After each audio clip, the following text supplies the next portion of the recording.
Sure और Macron इस वक्त अपने कमरे में थे। श्योर का तो सर खराब हो रहा था। अभी अभी वो लोग इतने बड़ी लड़ाई लड़के आए थे। श्योर उसकी पूरी बॉडी में जो दर्द हो रहा था वो समझ नहीं सकता था। उसकी पीठ की हड्डी अभी भी टेढ़ी थी। डीमन गर्ल उसे जैसे जैसे ठीक कर रही थी पूरी ताकत लगा के। इसलिए कहती हूँ मेरी ताकत भी बढ़ा दिया करो, लेकिन नहीं, मेरी ताकत में बढ़ानी नहीं है। डीमन गर्ल श्योर से कहती है। श्योर अपने नेहरू को लिक्विड को निकाल के डीमन गर्ल को थमा देता है और वो अपनी पावर बढ़ाती है, जिसके बाद वो श्योर को और थोड़ा तेजी से हील कर पाती है। उससे श्योर है, तुमने कहा कि तुम्हें एक आइलैंड मिला था है ना बैकग्राउंड। श्योर से कहता क्या तुम उसके बारे में कुछ जानते हो? तुम तो देवता थे तो शायद तुम्हें कुछ पता हो। श्योर है बैकग्राउंड कहता, जहाँ तक है शायद मैं कुछ जानता हूँ। बैकग्राउंड इतना कहते हुए वहीं बिस्तर पर बैठ जाता। अ, देखो, समुद्र काफ़ी समय से धरती पे है और पानी एक तरीके से समुद्र के पानी से ही शुरुआत में सभी का जन्म हुआ था। पानी के जीव और ज़मीन पर रहने वाले जीव भी वो भी पानी से ही आए थे और पानी में ही वो राज छिपे हैं जिससे एक जीवन बना था शुरुआत में। भले ही बिलियन साल बहुत सारे साल लगे थे, जिसके बाद ही ये सब कुछ आज यहाँ आ पाया है। लेकिन असल चीज़ तो समुद्र के अंदर ही छिपी है, उस पानी में। और शायद बहुत सारी सच्चाई डीप सी में भी छिपी हुई है। लेकिन परेशानी यह है कि डीप सी में आज तक हमारे यहाँ से भी कोई जा नहीं पाया। डीप सी में जाने के लिए बहुत ज़्यादा ताकत चाहिए होती है। हम लोग वहाँ जितना ज़्यादा नीचे जाएंगे समुद्र के, हमारे ऊपर प्रेशर उतना ही ज़्यादा बनते जाएगा। हमारी हड्डियाँ, हमारे बॉडी पार्ट्स वो चकनाचूर हो जाएंगे, तो भी हम लोग समुद्र के आधे रास्ते नहीं जा पाएंगे। और सोचो डीप सी कितना नीचे होगा। और परेशानी यही है कि शायद इसलिए डीप सी वाले नहीं चाहते कि उनकी कोई भी सच्चाई इंसानों के सामने आए। शायद उनके पास भी बहुत सारे राज होंगे जो उन लोगों ने छिपा रखे हैं। बैकग्राउंड श्योरस कहता, वैसे ये कह तो तुम ठीक रहे हो। और तो और तुमने जो मुझे वो बात बताई थी कि डीप सी में शायद एलियंस थे, एलियन की असली बॉडी, असल एलियन की बॉडी, वो भी वही हो। या फिर हो सकता है कि वहाँ पर वही लोग राज करते हो, ये भी तो हो सकता है। श्योर है, वो बैकग्राउंड कहता, नहीं नहीं नहीं, एलियंस का राज अगर होता तो वो लोग सिर्फ समुद्र तक सीमित नहीं रहते। उनके पास बहुत ताकत है तो वो आराम से धरती पे भी कब्जा कर सकते हैं। एलियंस का माइंडसेट ऐसा ही होता। लेकिन जो समुद्र के अंदर डीप सी में है वो कोई एलियन नहीं है। शायद से वो एक देवता। बैकग्राउंड श्योर कहता, एक देवता मतलब तुम जैसा। श्योर बैकग्राउंड कहता, लेकिन वो कौन सा देवता हो सकता है वो मुझे नहीं पता, लेकिन है तो कोई ताकतवर देवता। इसे जाहिर सी बात है कि शायद वो मुझे पहचान जाए। बैकग्राउंड अपने सर को गुजाते हुए कहता, वैसे बैकग्राउंड तुम कुछ ज़्यादा ही सपने देखते हो। मैं तुम्हें बस आइलैंड ले जा रहा हूँ, नहीं कि उस डीप सी में। श्योर बैकग्राउंड कहता, लेकिन ऑलरेडी डीप सी से जुड़ी हुई चीज़ें वो सामने आनी शुरू हो गई हमारे। और अगर गलती से भी वो देवता वो मेरा दुश्मन निकला तो परेशानी हो सकती है ना। बैकग्राउंड श्योर कहता, लेकिन वो छोड़ो, जहाँ तक है इंसानियत से जुड़े हुए काफ़ी सारे राज वो वहीं उस समुद्र में है, उस डीप सी में। और भविष्य के साथ हमें सब कुछ पता करना होगा। बैकग्राउंड श्योर कहता, ये भी ठीक कह रहे हो। हे डीमन गर्ल, क्या वो ठीक हो गया? श्योर डीमन गर्ल से कहता। डीमन गर्ल बार बार अपने हाथों को सही जगह पर रख के चेक कर रही थी, लेकिन अब श्योर को दर्द नहीं हो रहा था। मतलब श्योर की हड्डी ठीक हो गई होगी। डीमन गर्ल भी ब्लड विंड लेवल पे पहुंच चुकी थी। वैसे अब शायद मुझे म्यूटेंट ग्रासहोपर को लेवल अप करना चाहिए, क्योंकि उसके पास विंड एलिमेंट है और ब्लड विंड लेवल हासिल करने के बाद उसकी विंड की ताकत बहुत ज़्यादा बढ़ जाएगी। श्योर स्माइल के साथ कहता, सिर्फ एक बीस्ट नहीं, सारे बीस्तों को जल्द से जल्द डेवलप करो, क्योंकि जहाँ तक है इस बार वो डीमंस कोई बड़ी चाल चलेंगे। बैकग्राउंड श्योर कहता। श्योर अपने सर को हाँ मिलाने लगता है। दूसरी तरफ फायर प्रिंसेस और आर्निका वो इस वक्त एक बड़े से शॉप में थे, जहाँ पर सभी लोग उन्हें ही घूरे जा रहे थे। हमें जितना हो सके उतना नाटक करना होगा, इन सभी के नज़र में आना होगा, जिससे इन सभी को ये लगे कि हम लोग बस यहाँ इस शहर में रहने वाले नॉर्मल लोग हैं। फायर प्रिंसेस आर्निका से कहती है, हाँ मैं अच्छे से जानती हूँ। आर्निका भी नॉर्मली कहती है, लेकिन सच बताए तो यहाँ पर फायर प्रिंसेस से जानबूझ के लेके आई थी, क्योंकि फायर प्रिंसेस को यहाँ पे काम था और ये बात आर्निका जानती थी। आर्निका वो चाह तब देखती रहती है। अगले पल आर्निका का हाथ अचानक से कोई पकड़ लेता है और आर्निका पीछे मुड़ती है, जहाँ पर एक लड़का जिसने नीरो कोड तक जनरेट कर रखा था वो उसका हाथ पकड़ के खड़ा था। देखो डियर, तुम तो काफ़ी खूबसूरत हो। वैसे तुम अभी छोटी हो और बहुत ज़्यादा प्यारी हो। क्या तुम बड़ी होने के बाद मुझसे शादी करोगी? वो लड़का जो भी था वो आर्निका से कहता है, माफ़ कर दीजिए, पर मैं आप जैसे लड़कों से दूर रहती हूँ। वो आर्निका अपने हाथों को पीछे करते हुए कहती है, ओह तो दूर रहती हो मुझसे, मतलब मुझ जैसे लड़कों से? मैंने तो बस तुमसे शांति से पूछा था कि तुम मुझसे आ, ठीक है, कोई बात नहीं। जिस दिन बड़ी हो जाओगी उस दिन दोबारा मिलने आऊँगा, ये चेहरा याद रखना। वो लड़का इतना कहते हुए वहाँ से पलट के जाने लगता। रुको, क्या तुम्हें नहीं लगता कि तुम कुछ ज़्यादा कर रहे हो? तुम्हें अच्छे से पता होना चाहिए कि समय के बीते रहने के साथ साथ लड़कियों पे ऐसा दादागिरी चलनी वो बंद हो चुकी है, और जो भी ऐसा करता है उसे सज़ा मिलती है टीम लीडर्स के सामने। वो शॉपकीपर वो उस लड़के को डांटते हुए कहता, अच्छा, लेकिन शायद तुम जानते नहीं कि मेरे डैड वो खुद एक टीम लीडर है, और टीम लीडर सब कुछ संभालते हैं, तो मैं यहाँ पर थोड़ा बहुत इंजॉय तो कर ही सकता हूँ। और वैसे भी मैंने इस लड़की से कहा कि जब ये बड़ी हो जाएगी तो उसके साथ शादी करूँगा। मैंने ये थोड़ी कहा कि मुझे इसके साथ खेलना है घर घर। वो लड़का वो फिर से आर्निका को देखते हुए कहता, फायर क्वीन को थोड़ा गुस्सा आने लगता है, लेकिन फायर क्वीन वो जैसी आगे बढ़ती है आर्निका को फिर रोक देती है। चलिए छोड़िए, हम चलते हैं यहाँ से। आर्निका वो फायर क्वीन से कहती है, पागल मत बनो, मैं उसे सबक सिखा के आती हूँ। फायर क्वीन वो आर्निका से कहती है, नहीं उसकी जरूरत नहीं है, चलते हैं। इसे नहीं पता कि मेरे डैड भी एक टीम लीडर है, मैं अपने डैड को बोल के इसे सबक सिखा दूंगी। वो आर्निका वो स्माइल के साथ कहती है, किस मिट्टी की बनी हो, तुम्हें बदला लेना नहीं आता? फायर क्वीन वो पीछे पलटते हुए कहती है और जाते हुए कहती है, आर्निका वो भी उसके पीछे पीछे आने लगती है। आर्निका एक बार पलट के उस लड़के को देखती है जो कि उसे उल्टी पुल्टी नज़र से देख रहा था। अगले पल वो लड़का जो जिन आंखों से उस लड़की को देख रहा था आर्निका को, अगले पल आर्निका की आंखें वो थोड़ी सी अजीब नीली रंग की होती है, और वो लड़का उसकी आंखों में कुछ अजीब सा चुभता है। अरे मेरी आंखों में क्या हो गया? वो लड़का अपनी आंखों को पकड़ते हुए कहता है, और अगले पल उसकी आंखों से बहुत ज़्यादा पानी निकलना शुरू हो जाता है, जैसे कि वो रो रहा हो। अरे मेरी आंखों से ये क्या निकल रहा है? वो लड़का कहना नहीं कहता है। वो अपनी आंखों में हल्का सा हाथ डालता है जहाँ पर उसकी आंखों से कुछ चिपचिपी चीज़ निकल रही थी। ये क्या है? वो लड़का उस चिपचिपी चीज़ को खींचते हुए कहता है, लेकिन वो चीज़ वो निकलनी बंद ही नहीं हो रही थी। वो लड़का उसे जितना अपनी आंखों से निकाले वो निकल ही जा रही थी। वो लड़का उस चीज़ को जल्द से जल्द निकालने की कोशिश करता है, लेकिन पता नहीं क्यों वो उसकी आंखों से निकल ही जा रही थी, जैसे कि वो उस लड़के के फेट के अंदर वो परमानेंट और अनलिमिटेड हो। ये क्या है? वो लड़का हैरान इस कहता है। अगले पल वो चिपचिपी चीज़ वो गर्म होनी शुरू हो जाती है, और उस लड़के का सर वो भी गर्म होना शुरू हो जाता है। उसे समझ नहीं आ रहा था कि ये क्या है। ये चिपचिपी चीज़ जो बाहर है वो गर्म हो रही थी, और वो चीज़ उसके अंदर भी है, तो वो भी गर्म होने के कारण उसके सर के अंदर कुछ हो रहा था। ये क्या, मुझे कुछ हो रहा है? वो लड़का अपने सर को पकड़ते हुए कहता है, और वहाँ गिर जाता है और वो बेहोश हो जाता है। कुछ देर बाद सभी लोग जब उसे हॉस्पिटल ले जाते हैं तो हॉस्पिटल में कुछ अजीब चीज़ पता चलती है। ये तो जेलीफिश के टेंटिकल्स हैं। वो डॉक्टर हैरानीस कहता है, पर इतना बड़ा, ये इतना इतने बड़े टेंटिकल कैसे आ गए जेलीफिश के? जेलीफिश के टेंटिकल तो ज़्यादा थोड़ी, ज़्यादा से ज़्यादा एक हाथ के होते हैं, इतने बड़े टेंटिकल? एक डॉक्टर हैरानीस कहता है, पता नहीं।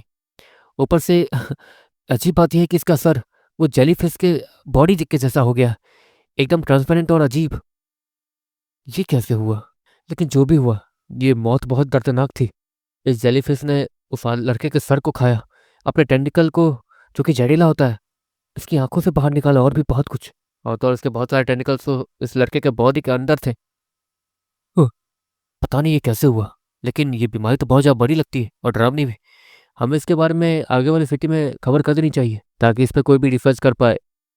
वो डॉक्टर अपने सामने वाले डॉक्टर से कहता, मुझे नहीं लगता कि हमें इसके बारे में आगे कुछ किसी को कुछ बताना चाहिए।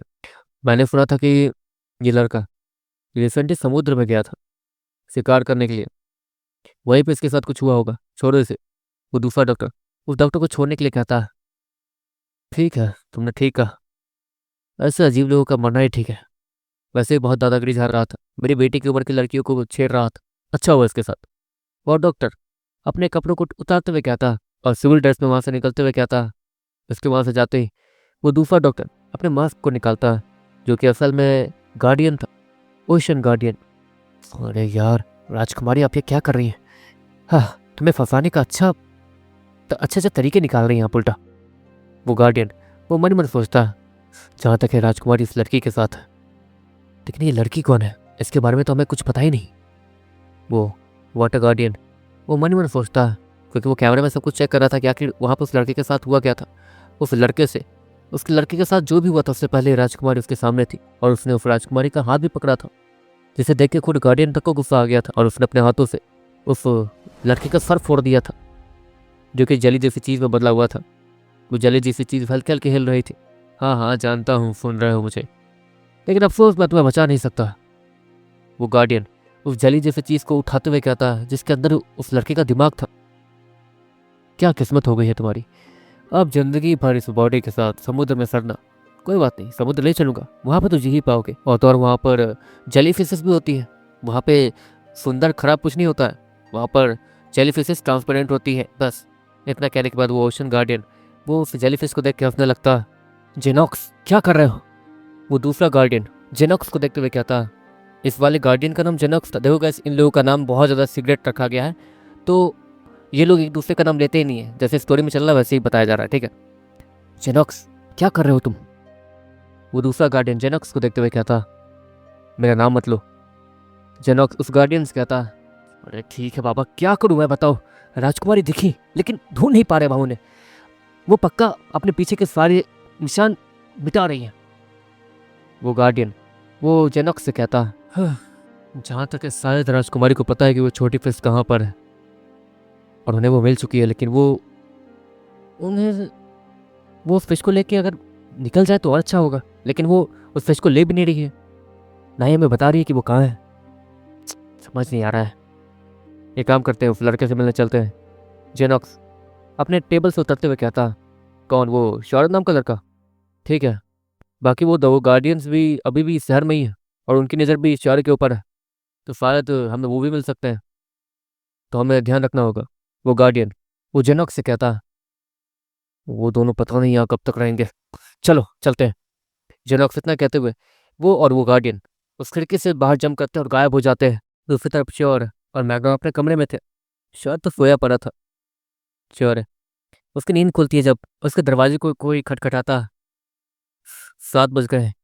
फायर क्वीन और वो क्या नाम था उसका, आर्निका होगी। श्योर मैगन कहता और मैगन दरवाज़ा खोलता। यहाँ पर फायर क्वीन और आर्निका वो अंदर आते हैं, बहुत सारी शॉपिंग करते हुए। इस आर्निका ने मुझे रोक दिया, वरना एक लड़के से छेड़ रहा था। फायर क्वीन वो श्योरस कहती है, तुम ठीक तो हो? श्योर आर्निका से कहता, हाँ मैं ठीक हूँ। आर्निका स्माइल के साथ कहती है, तुम्हें गुस्सा नहीं आता कोई तुम्हें छेड़ता है तो? ये अच्छी बात नहीं है। फायर क्वीन उसे सबक सिखा सकती थी आसानी से। श्योर आर्निका से कहते हैं, मैं जानती हूँ, लेकिन उससे हमारा प्लान भी तो फेल हो सकता है। सभी को पता चल जाएगा कि हम आपकी फायर क्वीन वो बहुत ताकतवर है और इंसान नहीं है, तो परेशानी नहीं होगी। आर्निका श्योरस कहती है, लेकिन अगली बार तुम्हें कोई भी तंग करे तो उसे सबक सिखाए बिना छोड़ना मत, समझी? तुम्हारे डैड इतने बड़े ताकतवर आदमी हैं, उनके पावर का इस्तेमाल करो और सामने वाले को धूल चटाओ। कभी भी मौका मत छोड़ना किसी को सबक सिखाने का, क्योंकि अगर ऐसे लोगों को सबक नहीं सिखाया गया तो आगे जाके अपनी औकात भूल जाते हैं, समझी? श्योर आर्निका को हल्का फट डांटते हुए कहता, ठीक है। आर्निका अजीब समूह बनाते हुए कहती है, श्योर उसे डांट ही जा रहा था, आप तो मुझे मेरे डैड की तरह डांटते हैं। वो लड़की श्योरस कहती है, लेकिन मैं तुम्हारा डैड नहीं, बस मुझे जो सिखाया गया है मैं वो चीज़ें तुम्हें बता रहा हूँ।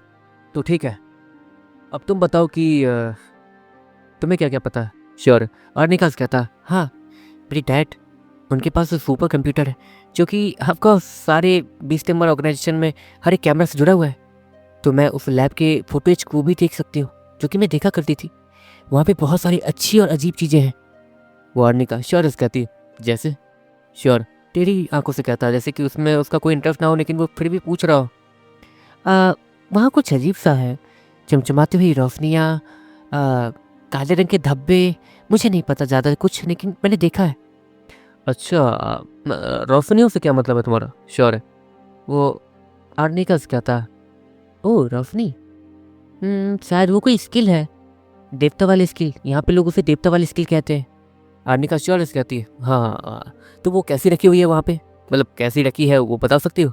श्योर आर्निका कहता, जहाँ तक है वो छोड़िए, शायद मुझे ये पता है कि वो लोग कब जाने वाले हैं, तो हम लोग अच्छे से प्लान बना के निकल सकते हैं। मेरे डैड भी आते ही होंगे, वो आपको बता देंगे सब कुछ, बस उन्हें ये मत बताइएगा कि मैं आपके यहाँ पर हूँ, इस घर में। आर्निका इतना कहते हुए अलमारी खोल के वहाँ छिप जाती है और अगले पल दरवाज़ा खटखटाने की आवाज़ आती है। श्योर है वो दरवाज़ा खोलो, बैकग्राउंड श्योर से कहता। श्योर दरवाज़ा खोलता है जहाँ पर वो लीडर नितिन था। ये क्या, लीडर नितिन छिप के आए? लेकिन फिर भी मैं इन्हें तहज़्ज़ुब भी नहीं कर पाया। श्योर वो हैरानी से कहता और आर्निका की तरफ देखता जो कि अलमारी के अंदर छिपी थी। ओह आइए ना। श्योर वो नितिन से कहता, "अ, कैसे कैसे हो?" लीडर नितिन श्योर से कहते हैं, "मैं अच्छा हूँ। वैसे आपकी मतलब आपका प्लान?" श्योर वो लीडर नितिन से कहता, तो मेरा प्लान सुन लो। जहाँ तक मैंने सारी चीज़ों को रिसर्च किया और सारी चीज़ें देखी हैं, सारे लीडर्स, खासकर वो लीडर्स जिनके पास डीमन है, वो सभी 2 दिनों बाद कहीं जाने वाले हैं एक साथ। लैब में सिर्फ एक ही डीमन रहेगा, लेकिन बाकी दिन कम से कम 5 डीमन तो रहते ही हैं। लेकिन इस बार सिर्फ एक ही डीमन रहेगा तो हाँ, हमें फ़ायदा हो सकता है। इससे अच्छा मौका हमें मिलेगा नहीं। लेकिन जहाँ तक है तुम्हारी फायर क्वीन, वो आसानी से सब कुछ संभाल ही सकती है। मैंने उसके नाम को वहाँ रजिस्टर कर दिया है, फ्यूरिन नाम से। तो वो वहाँ जा सकती है फ्यूरिन नाम का इस्तेमाल करके, और वहाँ से कोई पहचानेगा नहीं। और हाँ फायर क्वीन, जहाँ तक है तुम्हें वहाँ जाने के बाद नॉर्मली नाटक करना है। तुम्हें जो काम दिया जाए उसे करते रहना, और जब उस डीमन का ध्यान भटके तभी तुम्हें एक्शन लेना है। श्योर है। तुम्हें मैं एक रास्ता बताऊंगा। वो रास्ता सीधे एक टनल से होते हुए उसी लैब के थोड़ा ऊपर से निकलता है। लेकिन वो टनल बहुत ज़्यादा छोटी है, किसी पाइप की जितनी। तो तुम उसमें जैसे तैसे घुस ही सकते हो, क्योंकि अगर तुम वहाँ घुस गए तो तुम फायर क्वीन को वहीं से अपने न्यूरो कोर में बुला सकते हो। फायर क्वीन लेफ्ट राइट देखकर अपने सामान को चुरा कर, जो चीज़ चुरानी है वो चुराने के बाद सीधे वहाँ से टेलीपोर्ट होकर तुम्हारे न्यूरो कोर में आ जाएगी, और तुम फिर वहीं से निकल जाना बस। लीडर नितिन वो इशारे से कहता है, अरे यार, इन्हें कैसे बताओ कि इनकी बेटी भी वहाँ जाने वाली है? ये तो बड़े ही अजीब प्लान को बना क्या है। श्योर मन मन सोचता है, क्या हुआ? लीडर नितिन वो श्योर से कहते हैं, लीडर नितिन प्लान तो काफ़ी ज़्यादा अच्छा है, लेकिन क्या ऐसा नहीं हो सकता है कि फायर क्वीन जाए और आए? श्योर वो लीडर नितिन से कहता है, देखो श्योर, तुम जो चुराने की बात कर रहे हो वो एक चमचमाता हुआ कागज़ का पत्ता है, या फिर कागज़ का पन्ना, जो अगर वहाँ से चोरी हुआ तो जाहिर सी बात है कि वो गोल्डन रोशनी बंद हो जाएगी और सभी को पता चल जाएगा। और अगर वो चीज़ वहाँ से गायब होती है तो पहला शक उसी पर जाएगा जो कि वहाँ नया है। तो फायर क्वीन मुसीबत में पड़ सकती है, और अगर वो मरी और नीडकोर में वापस नहीं आ पाई तो खेल खत्म। वो लीडर नितिन फायर क्वीन की तरफ देखते हुए कहता है, और फायर क्वीन ईश्वर को देखती है, ठीक है, इसी प्लान के साथ चलते हैं। श्योर नॉर्मली कहता और खड़ा हो जाता है, लेकिन श्योर एक बात याद रखना, जहाँ तक है वो स्किल थोड़ी अजीब बिहेव कर रही है कुछ समय से, क्योंकि आंसू और उसका डीमन उस पर कुछ ज़्यादा ही रिसर्च कर रहे हैं, उसे बहुत ज़्यादा छेड़ रहे हैं, जिसके कारण परेशानी हो रही है। पता नहीं क्यों उसे कोई भी छूने जाए तो वो स्किल बहुत ज़्यादा अजीब बिहेव करती है और हमला करती है। अगर उस स्किल ने फायर क्वीन के ऊपर हमला किया तो श्योर वो नितिन की बात सुनने के बाद कुछ सोचता है और फायर क्वीन को देखता है। जहाँ तक है वो दिव्य कला मेरे और मैगनॉन के हाथों ही साथ संभल सकती। बाकी रही बात तो लीडर नितिन की, तो उन्होंने तो अच्छा प्लान बनाया है, जैसे सब कुछ हमारे हाथों में होगा। लेकिन ऐसे तो दिव्य कला फायर क्वीन ले ही नहीं पाएगी। श्योर मन मन सोचता है, वो उसकी परेशानी नहीं है, मैं संभाल लूँगा बैकग्राउंड। वो सभी से कहता है, ठीक है, तो प्लान मैंने बता दिया है, 2 दिनों बाद मिलते हैं। लीडर नितिन वो श्योर से कहते हैं, ठीक है। श्योर नॉर्मली कहता है, जिसको देखते देखते लीडर नितिन वहाँ से चले जाते हैं, और श्योर अपने बिस्तर बैठता है। वो लड़की वो अलमारी से बाहर निकलती है, लेकिन गुस्से में नहीं, नॉर्मल दिख रही थी। शायद तुम नहीं जा पाओगे। श्योर उस लड़के से कहता है, घबराइए मत, मेरे पास एक और अच्छा प्लान है। मेरे पास कुछ है जो कि बिल्कुल वैसा ही दिखता है। आर्निका वो इतना कहते हुए एक अजीब से गोल्डन रंग के पन्ने को निकालती है, जो कि बहुत ज़्यादा चमक रहा था। ये क्या है? श्योर हैरानी से कहता, और उस गोल्डन रंग के चमकते हुए पन्ने को देखता। ये बिल्कुल उसी दिव्य कला जैसा दिख रहा था, जैसा कि श्योर और मैग्नो ने देखा था। इसे तुमने बनाया है? श्योर हैरानी से कहता, ऐसी चीज़ें बनाना पॉसिबल था ही नहीं, तो इस लड़की ने इसे बनाया कैसे? वो छोड़िए, मैं बहुत टैलेंटेड हूँ, मैं बहुत कुछ कर सकती हूँ। हम लोग इसे लेके जाएंगे और इसकी जगह एक्सचेंज कर देंगे। जब तक कैमरा चेक किया जाएगा तब तक तो बहुत देर हो चुकी होगी। हम दोनों यहाँ से गायब हो चुके होंगे और किसी को पता भी नहीं कि लीडर नितिन मेरे डैड है। मैं आसानी से छिप कर रह सकती हूँ। वो आर्निका वो श्योर से कहती है, तुम बहुत बड़ा रिस्क ले रही हो। तुमने सच में बहुत बड़ा रिस्क लिया। अगर तुम इस प्लान में कामयाब हो भी जाती है तो ये लोग इन फ्यूचर कभी ना कभी तो तुम्हें शहर में देखेंगे ही, तो परेशानी हो ही जाएगी। श्योर है। अर्निका से कहता, नहीं, मैं निचली सिटी में चली जाऊंगी और वहीं पे कुछ साल बिताने के बाद आऊंगी। जैसे होगा ये कि मैं थोड़ी बड़ी हो जाऊँगी, खूबसूरत भी हो जाएँगी और अपने रूप रंग को भी थोड़ा बदल के आऊँगी, ताकि मुझे कोई पहचाने ही ना। हार्निका श्योर को अपना प्लान सुनाते हुए कहती है, अरे यार! ये मैं कहाँ फँस गया हूँ इस लड़की के चक्कर में। श्योर वो मन ही मन सोचता है,